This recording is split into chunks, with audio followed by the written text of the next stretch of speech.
Bonsoir à vous tous, rebonsoir, rebonjour. Merci de votre courage pour cette dernière table ronde d'une journée extrêmement dense avec 3 tables rondes par demi-journée.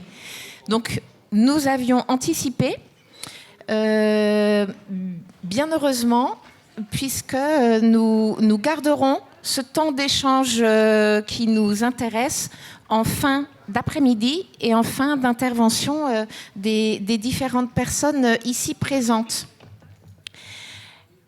Comme la précédente table ronde, nous sommes ici avec des professionnels et avec cette poursuite autour de témoignages sur la diversité des professionnels qui constituent aujourd'hui l'écosystème professionnel de nos musées, particulièrement de nos musées de France.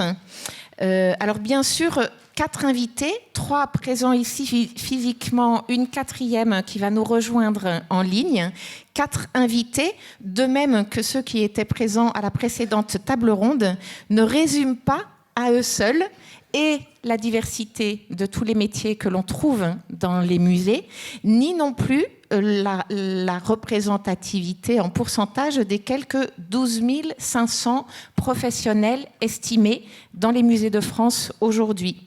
Cependant, avec vous 4, vous 3 et Anne-Catherine qui va nous rejoindre en ligne, avec vous 4, nous allons discuter de sujets relatifs à l'entrée en profession, à la spécialisation professionnelle et à la mobilité. En effet, donner la parole aux professionnels pour une association de professionnels nous a semblé à la fois une évidence et également le meilleur moyen, non pas de prétendre à cette synthèse exhaustive des professionnels ou des métiers des musées, mais plutôt le moyen de déployer différentes facettes dans lesquelles certains d'entre vous se reconnaîtront peut-être, et parce qu'il s'agit d'un centenaire, peut-être le moyen de nous éclairer sur le sens de nos missions et de nos actions professionnelles, nos avenirs et l'avenir des missions pour les 100 prochaines années au service des collections publiques de France. C'est ultra ambitieux. Donc, afin d'illustrer plus largement la diversité des parcours professionnels, je vous renvoie également à de nombreuses et récentes publications qui s'attachent à l'identité des gens qui font les métiers des musées, et notamment, pour bien valoriser le travail que nous menons à l'AGCCPF, le numéro 188 de notre revue, numéro assez récent sur les portraits des professionnels, qui avait été coordonné par Françoise Regenster, ainsi que le numéro le numéro spécial centenaire que je vous montre là, le numéro 294, que j'ai eu vraiment le plaisir de coordonner avec Catherine Ballet et qui s'intitule « Profession, organisation, écosystème ». Je suis donc très heureuse d'accueillir pour cette table ronde tout d'abord Gaëlle Lardeux, chargée d'exposition à la mission du Centre national des phares, musée des phares et balises, également Rémi Catillon, qui est conservateur-restaurateur du patrimoine, chef du service de restauration des collections du musée des Arts et Métiers, ainsi que Karen Chastagnol, qui vient tout juste de prendre de nouvelles fonctions en tant que directrice au musée du domaine de Marly, et également Anne-Catherine Auglusten, directrice du musée de l'air et de l'espace, qui nous rejoindra en distanciel. Nous en avons discuté tous les 4 avant cette table ronde, et après en avoir discuté avec vous, nous avons souhaité privilégier plutôt un format échange et interview, notamment parce que c'était la 6e table ronde d'une journée longue et que nous avons voulu plutôt valoriser la possibilité d'avoir des temps d'échange avec vous tous. Donc, nous allons commencer directement par Gaëlle. Gaëlle, vous êtes la plus jeune de cette assemblée et vous êtes tout récemment entrée en profession. Nous allons donc approfondir cette question de l'entrée en profession avec vous. En 9 ans, vous êtes passé d'un bac professionnel en boulangerie-pâtisserie à votre poste actuel, aujourd'hui en contrat de projet pour 3 ans. Est-ce que vous pouvez nous dire comment s'est déroulée cette insertion professionnelle pour vous ? Donc bonjour à toutes et à tous. Tout d'abord, un grand merci à l'AGCCPF de me faire intervenir aujourd'hui et de parler de ma très jeune carrière professionnelle. Donc effectivement, j'ai commencé par un bac pro boulanger-pâtissier, car en troisième, le fameux stage de découverte de 3 jours, je l'ai fait dans une pâtisserie. Ça m'a fortement intéressée. À l'époque, j'étais déléguée de ma classe, j'ai participé au conseil de classe et les professeurs me disaient « mais pourquoi tu fais ça? Pourquoi tu vas en bac pro? Va en général, c'est trop dommage ». Je ne les ai pas du tout écoutés parce que c'est ce qui me plaisait à l'époque. Donc j'ai fait un bac pro, une année d'apprentissage, toujours en pâtisserie.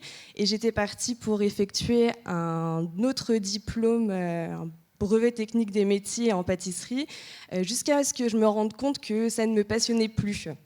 Et en fait, ce genre de métier, quand on n'est plus passionné, c'est très très dur, que ce soit physiquement, mentalement, comme les métiers de la restauration aussi, des métiers extrêmement difficiles. Mais vu que j'avais un bac pro, j'ai pu à l'époque me réorienter et m'inscrire à la fac. Donc à l'époque, il n'y avait pas Parcoursup, ça a peut-être facilité aussi mon inscription à la fac. Et j'ai décidé de faire une licence d'histoire de l'art, car au collège, j'avais fait latin. Et on avait été à Rome, Naples, Pompéi, et ça a été une véritable découverte et un véritable coup de cœur. Donc je me suis réorientée vers ce premier coup de cœur de collège. Donc cette réorientation n'a pas du tout été simple, car déjà, donc j'avais 19-20 ans à l'époque, donc finalement assez jeune pour reprendre les études, ça va. Mais j'étais tout de même indépendante financièrement vis-à-vis de mes parents, donc ils ne pouvaient pas financer mes études. J'ai dû travailler durant toutes mes études. Et aussi, je me retrouvais dans des promotions où la majorité des élèves avaient un bac L, avec une option histoire de l'art. Au tout début, je me souviens, on montrait des tableaux, je suis là, waouh, qui c'est? Et finalement, en fait, les 3 années se sont extrêmement bien déroulées parce que la passion était là, la rigueur aussi. J'ai eu aussi de très belles opportunités. En première année de licence, j'ai fait un stage de 2 mois à l'abbaye du Mont-Saint-Michel, qui se joue à pas grand-chose. Dans le cadre d'un cours, je devais interviewer un professionnel. Il s'avère que j'avais un ami qui avait un oncle, qui avait son voisin, qui travaillait en fait à l'abbaye du Mont-Saint-Michel, et j'ai pu faire un stage de 2 mois en tant que guide. Ça a été formidable comme première expérience. L'été de ma 2e année de licence, j'ai réussi à être embauchée en tant que médiatrice culturelle au Fonds Hélène et Édouard Leclerc à Landerneau, donc un fonds qui organise de très belles expositions.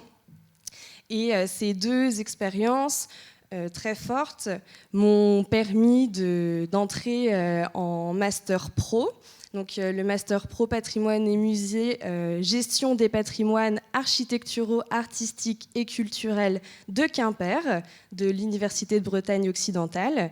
J'avais volontairement choisi ce master, non pas parce que c'était en Bretagne, parce que je ne suis pas bretonne de base, mais parce qu'à l'origine, je souhaitais me spécialiser dans l'animation du patrimoine. Il s'avère que ce master était un bon débouché. Finalement, je ne me retrouve plus du tout là-dedans. En fait, c'est de même grâce aux différents stages que j'ai menés que je me suis réorientée. Mon stage de Master 1, je l'ai réalisé donc, là où je suis en poste actuellement, pour la mission du Centre national des phares, Musée des phares et balises, en tant que chargée d'inventaire et d'acquisition. Et mon stage de Master 2, je l'ai fait au musée d'Ixelles, qui est un musée à Bruxelles, la 2e plus grande collection d'art contemporain en Belgique. Mais malheureusement, c'était l'époque du Covid. Donc beaucoup de télétravail, énormément de frustration, mais tout de même un très beau stage. Et de mon stage au musée des phares et balises, j'étais fortement restée en contact avec Mélanie Thomas, ma responsable. Ça a été, on peut le dire, un coup de cœur personnel, professionnel, humain, que ce soit donc pour le projet, pour l'équipe du projet. Et elle a réussi à me dégoter un service civique pour que je puisse intégrer dans un premier temps. Donc malheureusement, elle ne pouvait pas encore créer de contrat. Donc j'ai réintégré l'équipe du musée en service civique. Donc pareil, toujours énormément de précarité avec une rémunération à moins de 600 € par mois, ce qui n'est pas forcément simple pour vivre. Et ensuite, elle a mis en place un CDD de 4 mois, puis un contrat de projet de 3 ans, donc, que j'ai eu depuis le début de l'année jusqu'à 2025. Merci. C'est intéressant de mettre ce parcours du combattant en parallèle aussi avec ce que l'on se disait ou ce que l'on découvrait ou redécouvrait hier sur l'engagement bénévole des conservateurs de la première heure au cours du tout début du XXe siècle.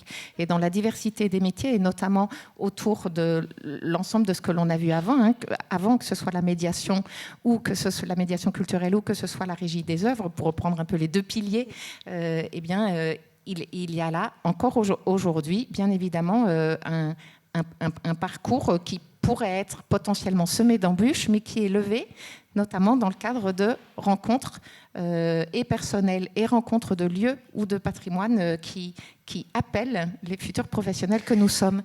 Comment envisagez-vous aujourd'hui la poursuite de votre insertion professionnelle, vu que vous êtes aujourd'hui dans un contrat de projet? Est-ce que vous imaginez une spécialisation? On a parlé d'hyperspécialisation dans la table ronde juste avant, ou pas? Alors donc effectivement, là je suis actuellement chargée d'exposition, donc c'est-à-dire réfléchir et penser tout le futur parcours muséographique du futur musée, donc recherche historique, iconographique, rédaction. Et je travaille aussi avec la régisseuse des collections sur les dossiers d'acquisition, les passages en commission d'acquisition comme on en parlait ce matin. Et c'est vrai que expo et collection, c'est deux pans qui m'intéressent énormément, qui se complètent aussi fortement. S'il fallait choisir l'un des deux, je choisirais la régie des collections. En fait, c'est quelque chose qui m'émerveille depuis que j'ai découvert le milieu des musées, d'être au contact des œuvres et des objets. Dans le cadre des dossiers d'acquisition, c'est aussi faire énormément de recherches en amont pour connaître la connaissance, réfléchir à la connaissance de ces objets, à leur histoire. Donc voilà, je choisirais plutôt la régie des collections sans forcément enlever l'exposition. Donc finalement, je ne choisirais ni l'un ni l'autre, peut-être. Et c'est vrai que d'être en contrat de projet pendant 3 ans, c'est l'occasion de passer les concours de la fonction publique territoriale. L'année prochaine, il y a l'assistant de conservation qui est ouvert, mais avec très peu de postes dans chaque centre de gestion, notamment pour la spécialité musée, qui est souvent la plus prisée. On en a 16 au centre de gestion de Strasbourg. Pour le Grand Ouest, on en a 5 postes en externe. Donc voilà, assez compliqué, mais tout de même les passer. Cette année, c'était l'attaché de conservation, donc je ne sais pas quand est-ce qu'il repassera. Peut-être 2024-2025. À voir. Et je souhaite aussi passer le concours de conservateur dans la spécialité patrimoine scientifique et technique. Merci. Récemment sorti du master professionnel de Quimper, donc, vous avez toujours des contacts avec vos collègues de promo et vous avez pu collecter, à ma demande, quelques informations sur l'insertion professionnelle des étudiants à N+2, je pense. Est-ce que vous pouvez juste nous commenter un tout petit peu ce graphique ? Oui, tout à fait. Alors, donc, je vous le disais, c'est un master pro, donc spécialisé plutôt animation du patrimoine. Et en même temps, nous avons eu des cours de muséographie, de scénographie, de collection, de droit. Voilà, c'est un master qui est très complet. Et en fait, l'Université de Bretagne occidentale organise chaque année des enquêtes auprès des licenciés des masters pour connaître en fait l'insertion des étudiants dans le monde professionnel. Pour le master patrimoine et musée, c'est une enquête donc, qui regroupe, comme vous le voyez ici, l'insertion des étudiants à N+1, à N+2. On a aussi donc effectivement l'intitulé de leur poste, les organismes qui recrutent et aussi l'adéquation que les étudiants trouvent entre le master qu'ils ont fait et le poste qu'ils occupent actuellement, ce que je trouvais intéressant pour un master pro qui, même s'il est professionnel dans plein de domaines, est quand même spécialisé en animation du patrimoine.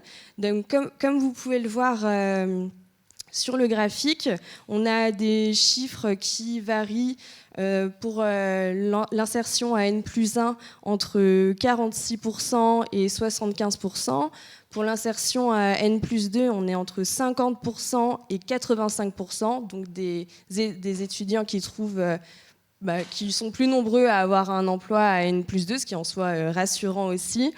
Et concernant l'adéquation, on est entre 60% et 85%. Mais ça, ce sont que des chiffres derrière de multiples profils, de multiples cas de figure.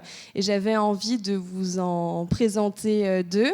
Donc une première collègue qui, durant le master, s'est plutôt spécialisée dans la coordination de projets culturels.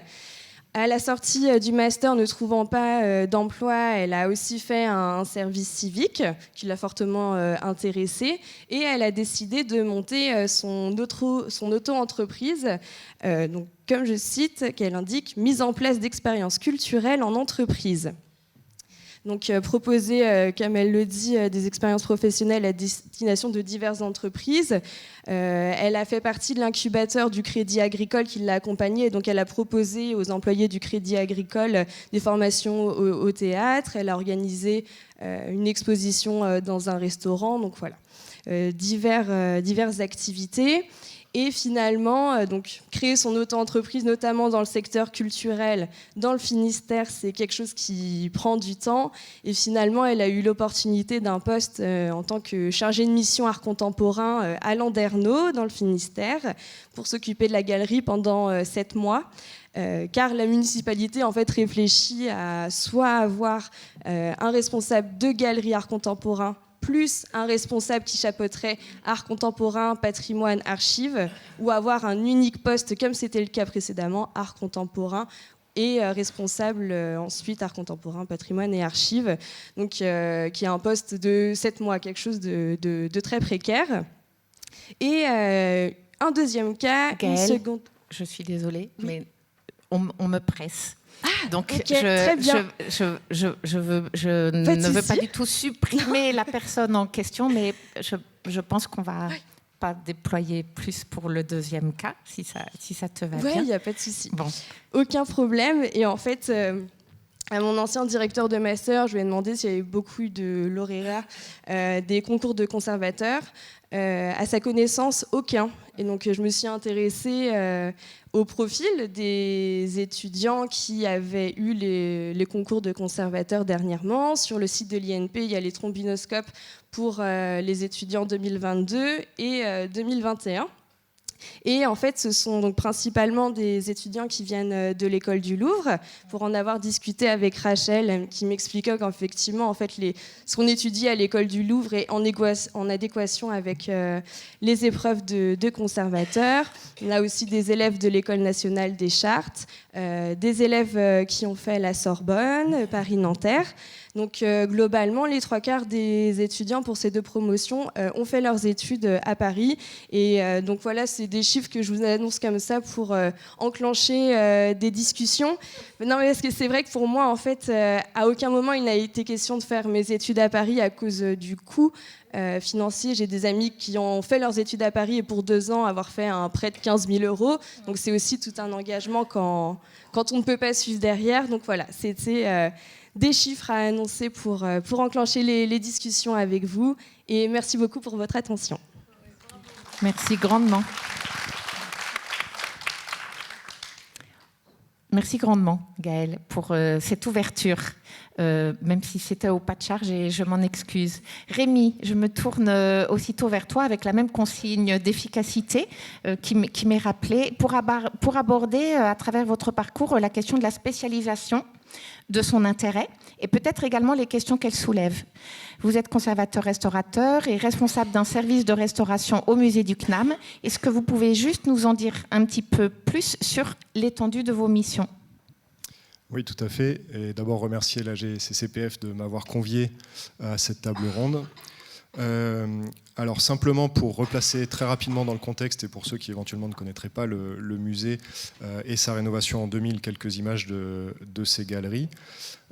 Et puis vous rappelez donc à l'occasion de cette grande rénovation de 1992 à 2000 ont été construits l'un, si ce n'est le premier bâtiment de réserve externalisé en France, situé à Saint-Denis et qui se divise en deux espaces, l'un pour le stockage des collections qui sont localisées et identifiées par des systèmes de code à barres qui étaient assez novatrices pour l'époque et qui le sont encore aujourd'hui, et l'autre dédié au travail sur les collections et notamment avec la présence de grands ateliers de restauration modulables qui avaient été conçus de ce que l'on m'a dit pour accueillir jusqu'à 8 restaurateurs dans ces ateliers, ce qui aujourd'hui n'est pas le cas puisque nous sommes 2 actuellement dans ce service.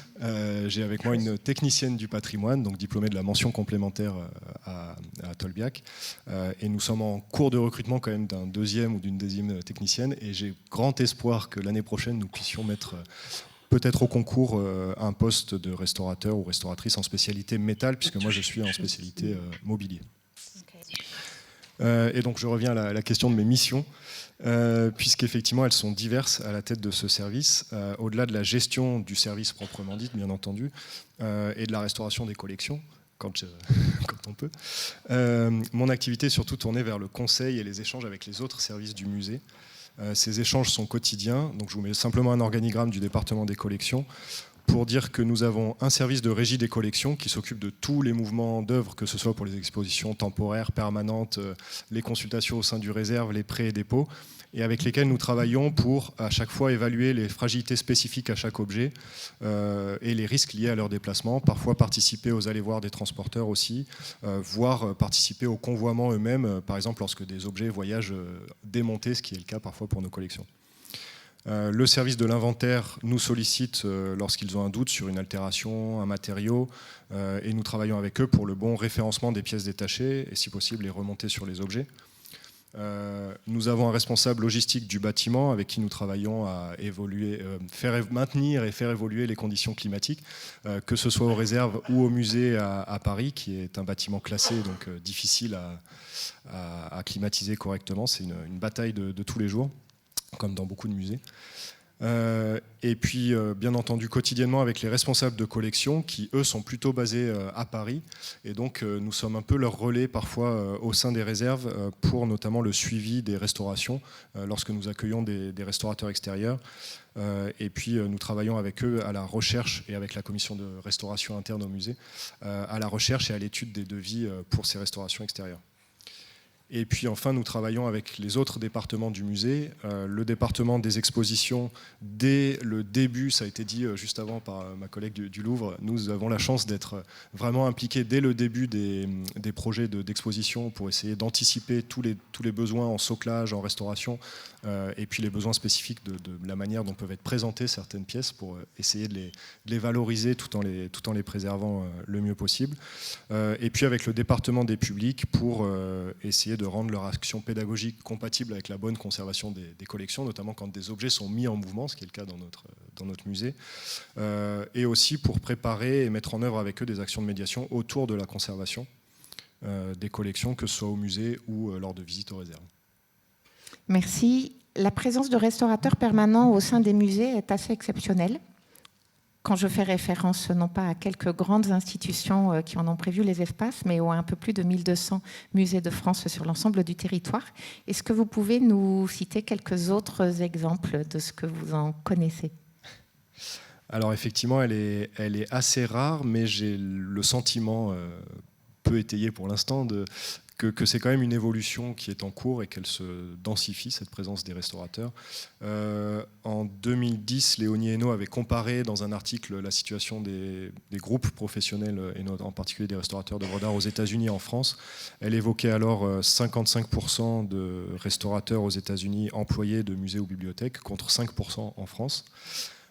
Donc c'est un travail, une tendance en tout cas qui aujourd'hui, je pense, tente à se développer, mais je n'ai pas de chiffres plus récents, si ce n'est un recensement qui est en cours de la part de la FFCR, mais qui doit continuer, et parmi lesquels on retrouve notamment dans les musées nationaux le musée du Louvre, le musée des arts décoratifs ou le musée du Quai Branly, Jacques Chirac, qui compte entre 5 et 8 conservateurs-restaurateurs en interne, et jusqu'à 10, je pense que c'est le record pour le centre Pompidou.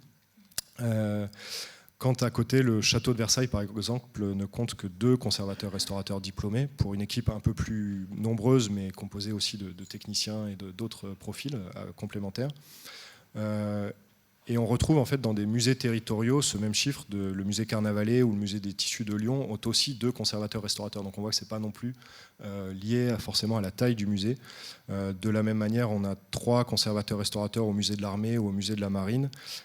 Et on en a autant au Palais Galliera, au musée départemental Arlentique ou, pour citer un plus petit musée, le musée de Saint-Romain-en-Galles. Donc on voit qu'encore une fois, ce n'est pas forcément lié à la taille du musée.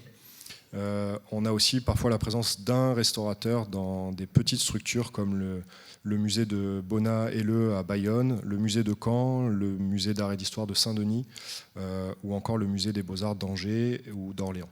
Donc vraiment quelque chose qui n'est pas forcément lié qu'au budget et à la taille du musée, mais vraiment à une volonté politique d'avoir ces fonctions en interne ou au contraire de vouloir les externaliser, comme par exemple au musée d'Orsay, où on s'appuie plutôt sur des marchés passés avec des restaurateurs externes.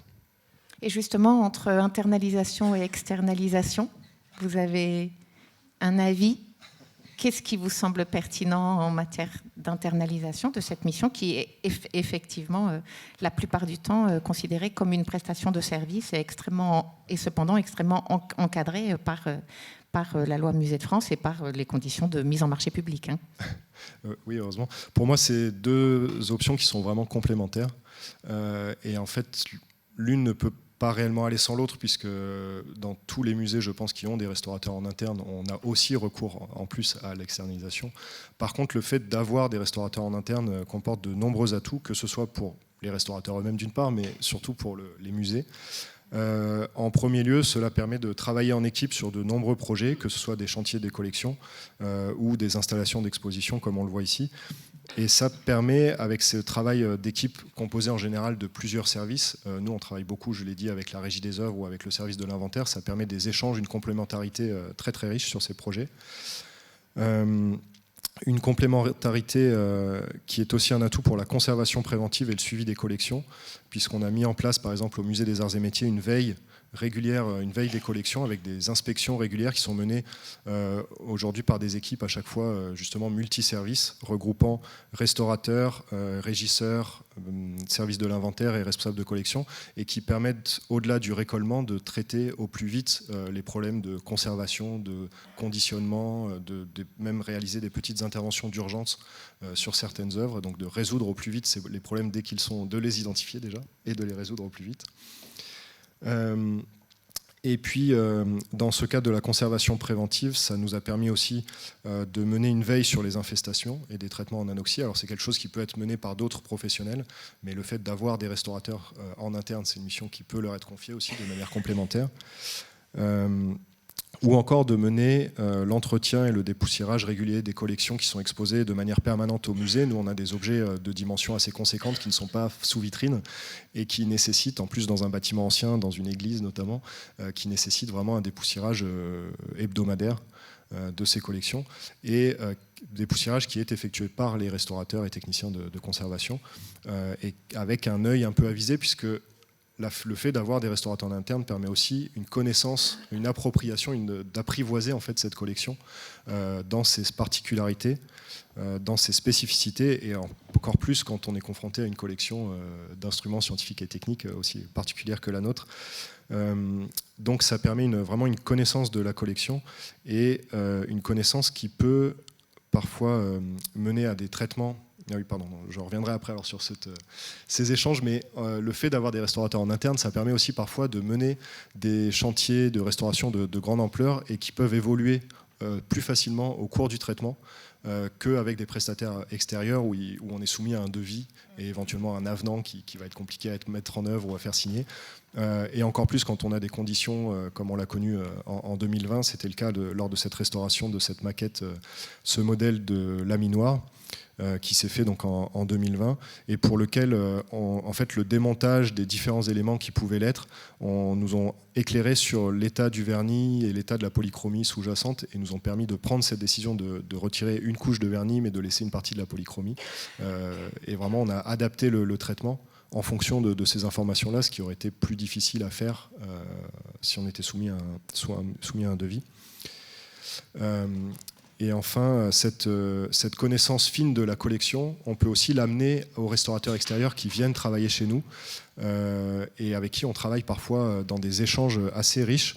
Et le fait pour le musée d'avoir des restaurateurs en interne peut aussi permettre de faire des économies substantielles de temps en temps. Et on a le cas avec ce modèle de 4 chevaux qui est présenté dans notre exposition temporaire actuelle, pour lequel on a commencé par une étude préalable qui a été confiée à des restaurateurs extérieurs, qui ont mené notamment à un chiffrage pour lequel on s'est rendu compte que nous n'aurions pas les budgets et que dans le délai contraint d'ouverture de cette exposition temporaire, si on voulait présenter ce véhicule, on ne pourrait pas le faire dans ces délais. Et donc, comme l'étude préalable a été assez poussée avec des tests préalables, on a pu y voir plus clair et internaliser un certain nombre d'interventions, mener en interne un certain nombre d'interventions, ne serait-ce que la construction sur mesure, la fabrication sur mesure de chandelles pour pouvoir la surélever et travailler sous le véhicule plutôt que leur achat. Ça, c'est un petit poste, mais on a mené beaucoup d'autres interventions en interne et on a pu externaliser vraiment des interventions ciblées et en plus simplifier un peu la procédure pour faire appel à ces restaurateurs puisqu'on était du coup sous les seuils critiques puisque l'estimation originale de l'étude préalable était au-delà des 100 000 € pour la restauration de ce véhicule. Et le traitement final, enfin du moins la partie qui a été externalisée s'élevait à 41 000 €. Donc on passe aussi sous les seuils et on simplifie un peu certaines procédures comme ça. Et simplement un dernier aspect d'avoir des restaurateurs en interne. On peut parfois, participer aussi à la sauvegarde de certains patrimoines immatériels et au développement de certaines compétences. On a travaillé depuis 2020 avec un ingénieur habilité à restaurer les collections des musées de France, qui est le seul en France à travailler sur les métiers à tisser et sur la restitution des parties textiles des métiers à tisser, qui est vraiment un savoir-faire très spécifique et très peu répandu puisqu'il est le seul aujourd'hui en France. Et donc on a travaillé avec lui sur la restauration et la restitution d'un métier à tisser avec cette idée de transmission de connaissances et d'acquérir cette compétence en interne au sein du musée. Et nous sommes en train de monter un projet pour continuer ce travail-là, cette fois avec la venue d'une stagiaire restauratrice dans nos ateliers, ce qui permettrait de prolonger encore plus cette transmission et de ne pas non plus se réserver au sein du musée des arts et métiers cette compétence, mais de pouvoir l'offrir en formant d'autres personnes, l'offrir au plus grand nombre. Donc il y a vraiment, je pense, le fait d'avoir des restaurateurs en interne, c'est une chance pour le restaurateur qui peut vraiment apprivoiser et essayer d'œuvrer de l'intérieur à une meilleure préservation de la collection à laquelle il est rattaché, mais aussi pour le musée, ça permet parfois de rassurer par certains côtés les professionnels, les autres professionnels du musée qui se retrouvent un interlocuteur qui peut leur permettre justement de parfois presque faire l'interprète vis-à-vis des restaurateurs externes qui parlent parfois un langage un peu inepte, une langue presque étrangère. Donc on a aussi ce rôle parfois de transition et d'intermédiaire entre les externes et les internes, et puis surtout un travail collaboratif tous ensemble à la préservation du patrimoine. Et je pense que ça c'est une chance pour tous les musées qui se donnent cette chance-là. Merci beaucoup.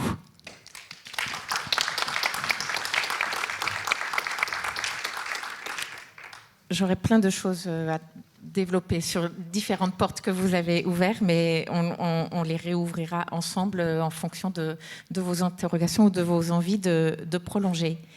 Karen, j'en viens maintenant à vous pour approfondir le sujet de la mobilité, peut-être. Est-ce que vous pouvez également, comme l'ont fait vos collègues, nous décrire un tout petit peu votre parcours, un parcours atypique qui part du travail dans le domaine de la mode à votre poste d'une direction de musée de France aujourd'hui. Oui, c'est ça. Oui, j'ai un parcours un petit peu atypique, effectivement. J'ai pris un petit peu les chemins de traverse. Au départ, lorsque j'étais adolescente, j'avais vraiment une idée très précise du fait que j'étais passionnée par l'art, passionnée par la création, mais je ne savais absolument pas ni ce que ça pouvait offrir comme débouché et ni vraiment ce que ça voulait dire. Mais j'avais cet instinct-là que j'aurais été heureuse de travailler dans un domaine lié à l'art ou lié à la création. Et j'ai eu l'opportunité d'intégrer l'école Boulle, donc adolescente. J'ai été formée pendant 3 ans. Aux arts appliqués. Donc c'était très varié. On pouvait faire du stylisme, de l'architecture intérieure, beaucoup de dessins, d'expressions plastiques. On apprenait à faire des motifs pour des tissus, enfin, beaucoup de choses différentes. Et au milieu de tout ça, on avait des cours d'histoire de l'art. On avait 4 heures d'histoire de l'art par semaine. Et c'était véritablement les cours qui m'ont intéressée le plus. Et plus j'avançais, et plus je me suis rendu compte que créer, c'était quelque chose qui n'était pas véritablement satisfaisant pour moi. Parce que je me comparais. Alors j'étudiais les œuvres de Raphaël et je me disais, mon Dieu, mais jamais j'arriverai à faire un truc comme ça. Et donc du coup, j'avais une espèce de transformation pendant ces années-là où je me suis dit, en fait, j'aime l'art, j'aime les œuvres, mais en fait, j'aime les étudier, j'aime les observer, j'aime apprendre, mais pas nécessairement créer moi-même. Donc j'ai fini mon cursus à l'école Boulle par principe et j'avais en ligne de mire l'université et la fac d'histoire de l'art. Donc je suis partie faire des études d'histoire de l'art à la Sorbonne. Et sans savoir toujours où j'allais, hein, c'est-à-dire vraiment menée par la passion, mais sans savoir du tout ce que ça pouvait donner au bout. J'y ai fait un master 1. Voilà, j'ai travaillé sur un peintre italien du XVIIe siècle. Et une fois le master en poche, je savais qu'il fallait que j'aille travailler. Alors j'avais travaillé durant toutes mes études, mais là il fallait que je travaille vraiment, c'est-à-dire trouver un véritable poste et gagner ma vie. Et donc comme j'avais beaucoup encore d'attaches et de réseaux liés à mes premières études en art appliqué, je suis allée travailler dans le milieu de la mode. Donc pendant quelques temps, j'ai pu travailler notamment au sein du magazine Vogue. Et j'ai travaillé chez Chanel également, comme assistante dans un des bureaux de création. Et je me suis rendu compte que c'était toujours pas ça. Voilà, il y avait toujours l'histoire de l'art qui me tenaillait. Et j'ai eu une grande chance, ça a été vraiment le fruit du hasard des rencontres, le hasard de la vie. J'ai croisé sur mon chemin Pierre Rosenberg, puisque tout simplement son ancienne assistante m'a embauchée en fait d'abord comme stagiaire chez Vogue et ensuite j'ai été titularisée. Mais donc j'ai rencontré Pierre Rosenberg grâce à son ancienne assistante qui lui quittait ses fonctions, prenait sa retraite du musée du Louvre et avait besoin de constituer une équipe chez lui. Il avait déjà un assistant chez lui qui travaillait sur des projets, mais là, quittant les équipes du Louvre et quittant le Louvre et ayant des dizaines de projets d'expositions, de publications à mener à bien, il a voulu constituer une petite équipe.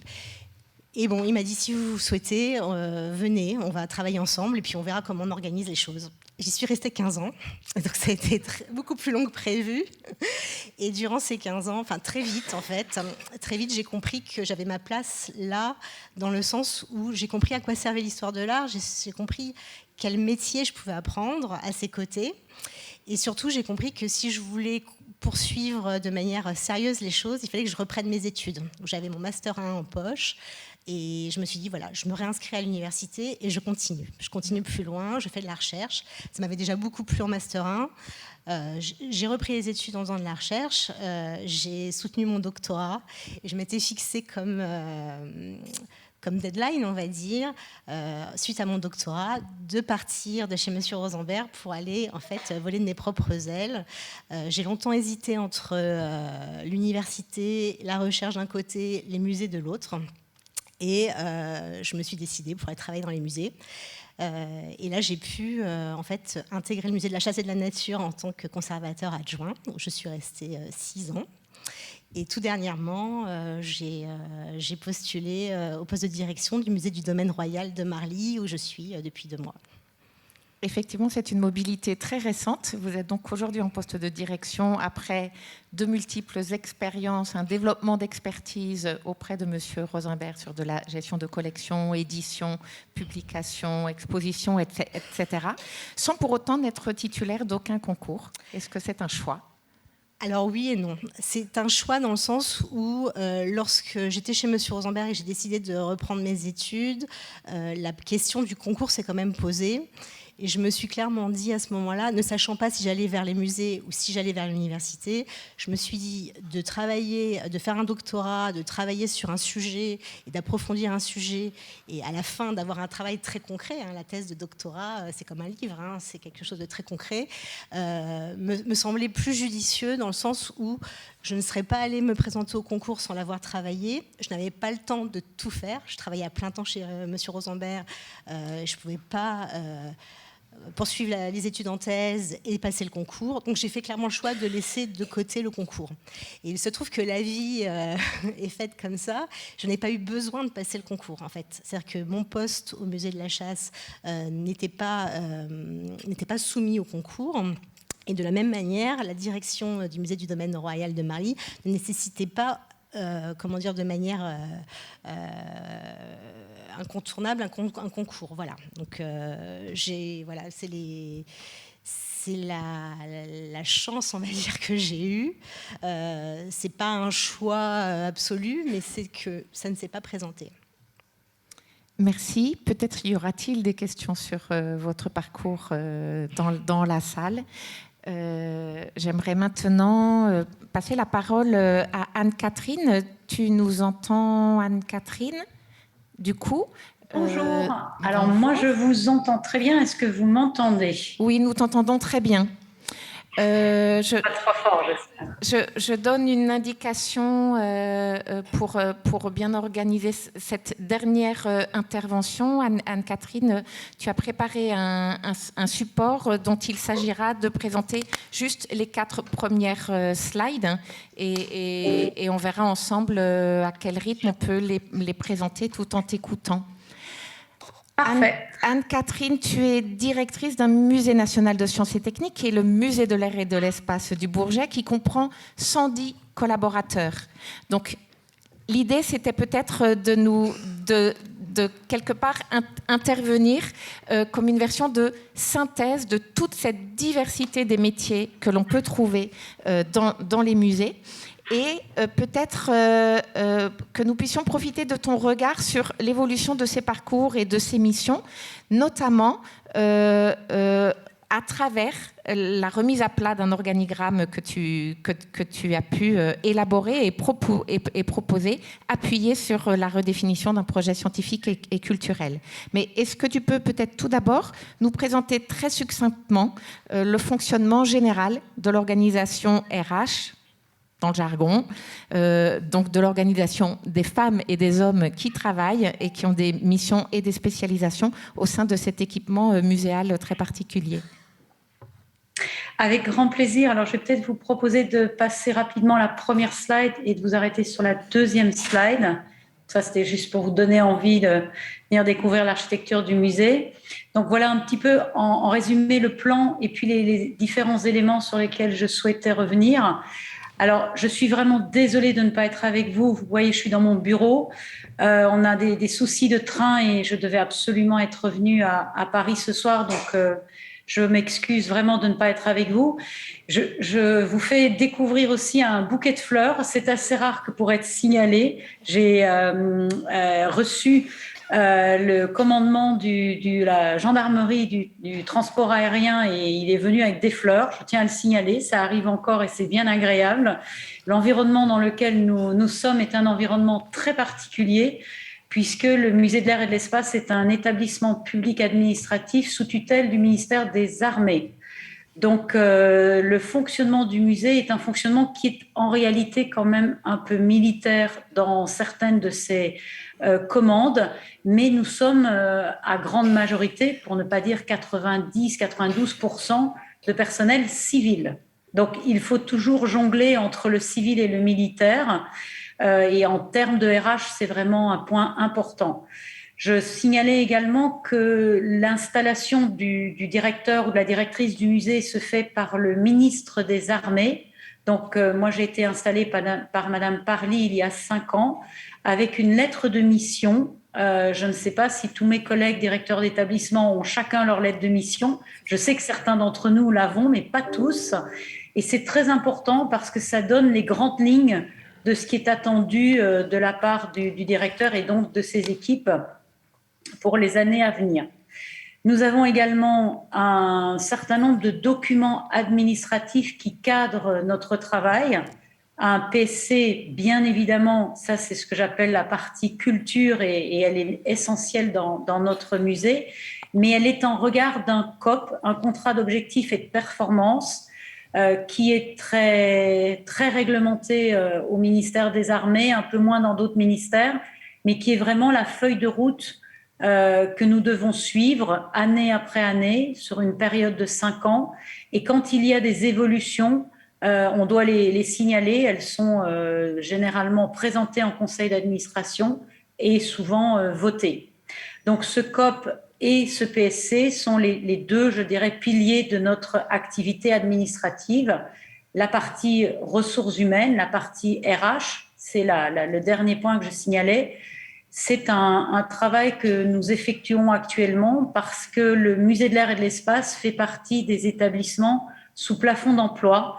Et c'est un vrai sujet actuellement, c'est en débat, puisque ces techniques, entre guillemets, ont été mises en place pour essayer de limiter le nombre d'emplois de fonctionnaires. C'était le cas il y a quelques années, mais on se rend compte aujourd'hui que c'est un système qui est extrêmement bloquant pour le développement et l'évolution des institutions.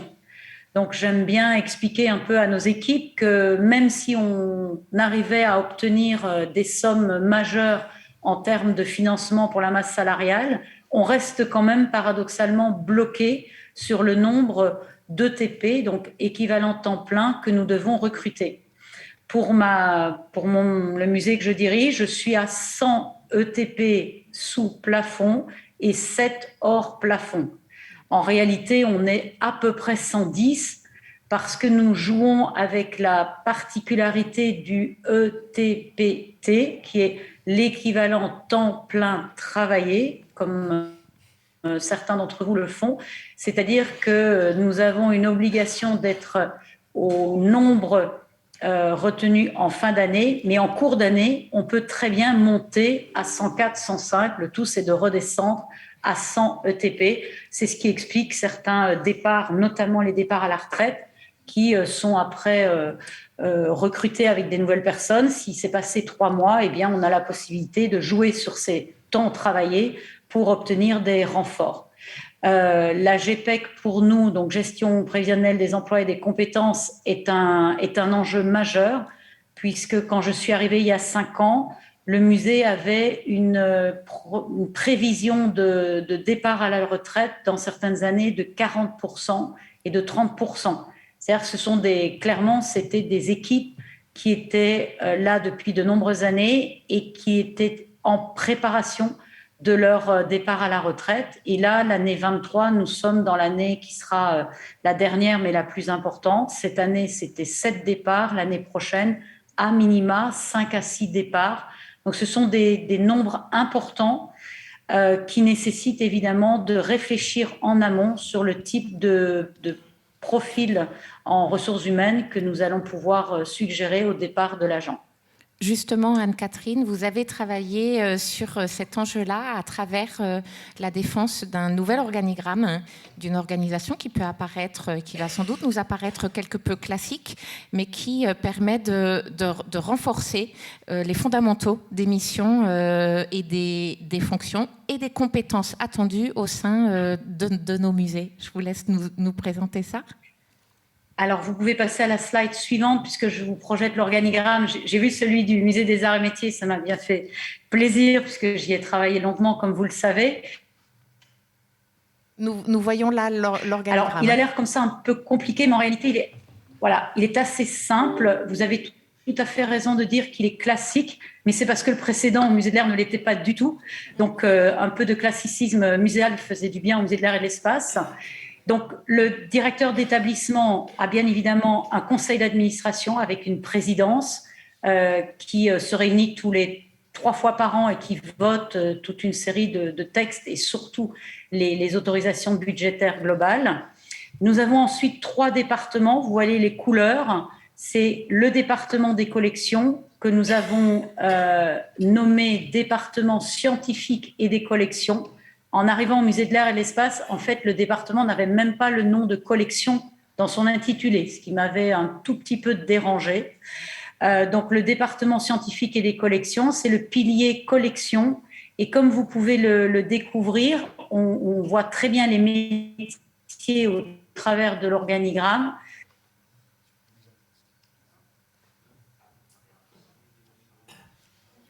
Anne-Catherine, nous avons créé un département pour les collections, attendez, je crois que j'ai un peu de problème.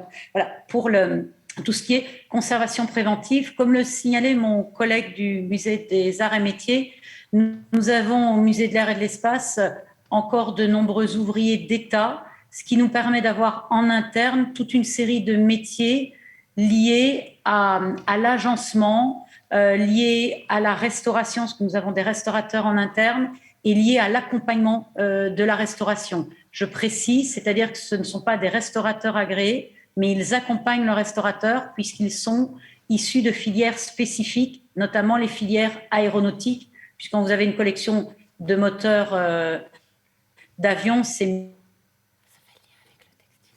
bien aussi d'avoir un spécialiste aéronautique, ce qui n'est pas le cas aujourd'hui à l'INP. Collection technique, collection Beaux-Arts et un centre de documentation, centre de recherche et de documentation, puisque nous allons ouvrir une nouvelle médiathèque ludothèque et que nous sommes lieu de recherche et de documentation sur les sujets qui sont les nôtres, les sujets d'archives, sachant que nous sommes sous tutelle du ministère des Armées, ont été reversés au SHD, qui est le service historique des archives de la Défense. Le deuxième gros bloc, c'est le bloc en bleu, vous avez aussi l'autre, c'est la partie des visiteurs, puisque pour nous, l'idée du deuxième département, c'était vraiment ce qu'on a appelé l'expérience visiteur. L'idée, c'est avant d'arriver au musée de l'Air, comment est-ce qu'on peut essayer de préparer la visite et tout le temps de la visite et après la visite. Donc, tout ce qui est fonction accueil, billetterie, location d'espace, mais ce qui est également fonction médiation, exposition. Vous avez les fonctions aussi programmation événementielle et vous avez aussi les fonctions développement des publics sont regroupées au sein du même département. Ce sont des choix qui ont été réalisés avec des groupes de travail qui ont été un temps d'échange avec l'ensemble du personnel du musée. Et c'est un choix de mettre le service des expositions, par exemple, au sein de ce département et pas au sein du département des collections, puisqu'ils travaillent toujours ensemble. Ensuite, vous avez une fonction classique de secrétariat général, simplement au musée de l'Air, mais comme beaucoup d'entre vous, on doit gérer tous les différents éléments d'un établissement public. Donc, ça passe de la paye, des ressources humaines, au juridique, au bâtimentaire, à l'informatique et à la maintenance logistique. Bien évidemment, nous gérons 25 hectares en superficie. Et une particularité du musée de l'Air, c'est que nous avons un service de sécurité, puisque nous sommes sur un espace aéroportuaire avec des sécurités très particulières et un préfet délégué aux aéroports. Donc, le service de sécurité est mis sous la responsabilité directe du directeur adjoint et pas d'un des départements et pas du secrétariat général. Nous avons également une direction de la communication et du numérique, qui est une direction un peu plus resserrée et plus agile. Bien sûr, une agence comptable et 2 petites particularités.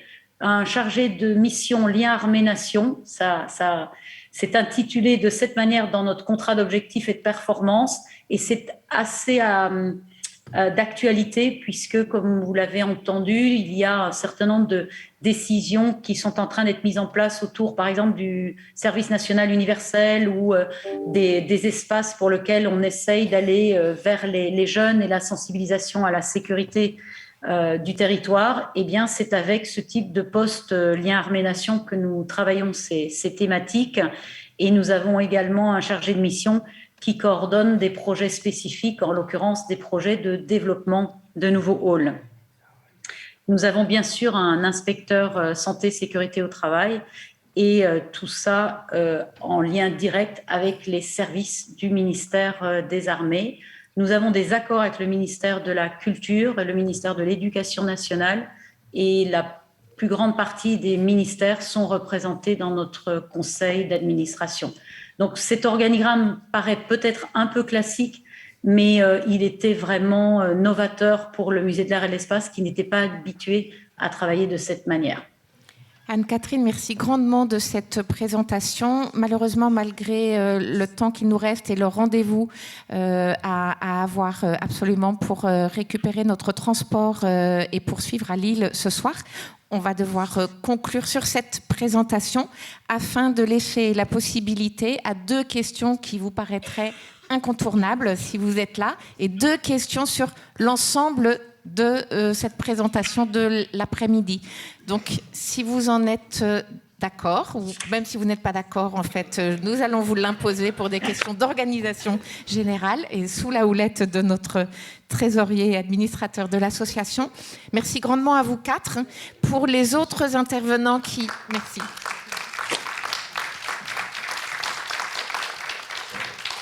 Pour les autres intervenants qui ont participé cet après-midi et à vous tous dans la salle, est-ce que certains parmi vous voudraient profiter de cette chance de poser 1 ou 2 questions concernant cette diversification de nos métiers, des professionnels, concernant les parcours individuels les parcours individuels des différentes personnes qui sont venues ici, mais également ce qu'ils évoquent par rapport à vos propres parcours ou à ceux que vous connaissez dans vos environnements professionnels.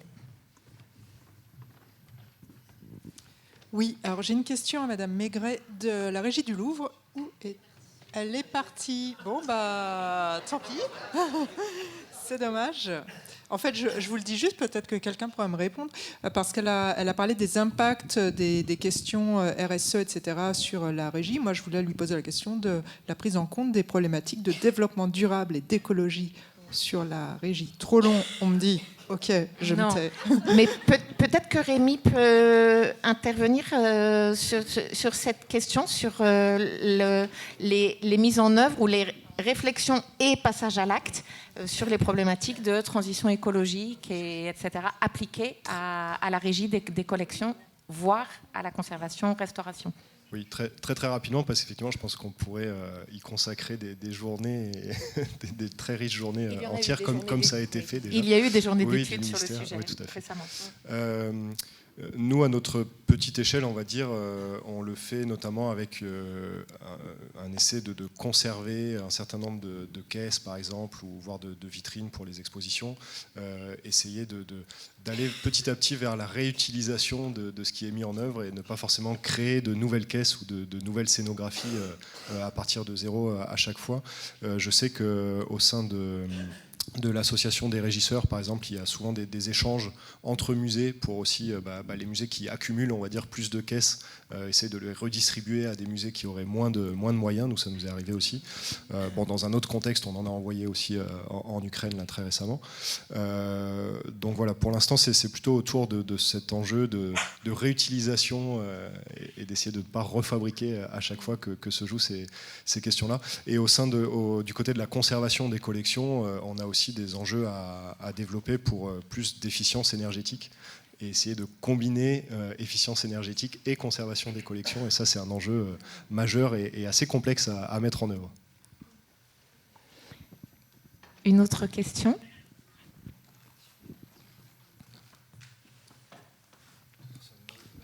Bien. Écoutez, je vous remercie. Je ne doute pas que les échanges interprofessionnels se déroulent également en dehors de ce type d'organisation. Et nous avons un voyage en car pour une bonne partie d'entre nous qui nous attend. Donc, j'espère que nous aurons tout loisir de pouvoir poursuivre ces échanges autour des professionnels et des métiers des musées. Merci beaucoup.